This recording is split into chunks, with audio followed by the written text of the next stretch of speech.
before votes were tallied, I shot a video that some of you may have seen in which I said to the American people, regardless of which side you were on in the election, regardless of whether your candidate won or lost, the sun would come up in the morning.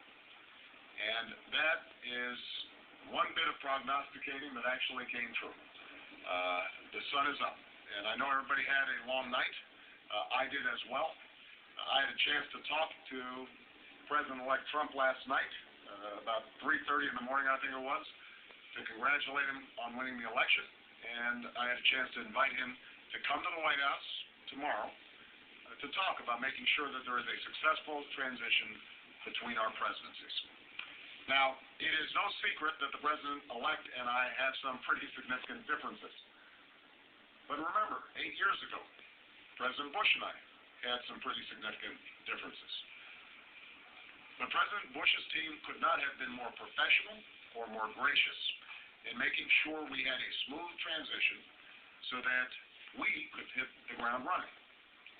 And one thing you realize quickly in this job is that the presidency and the vice presidency is bigger than any of us. So I have instructed my team to follow the example that President Bush's team set 8 years ago and work as hard as we can to make sure that this is a successful transition for the President-elect. Because we are now all rooting for his success in uniting and leading the country. The peaceful transition of power is one of the hallmarks of our democracy.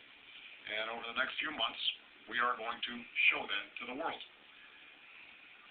I also had a chance last night to speak with Secretary Clinton, and I just had a chance to hear her remarks.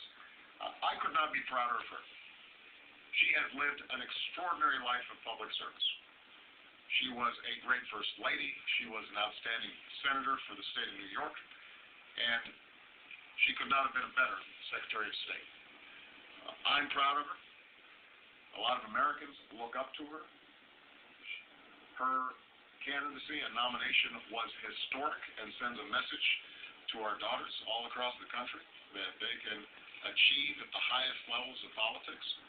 And I'm absolutely confident that she and President Clinton will continue to do for people here in the United States and all around the world.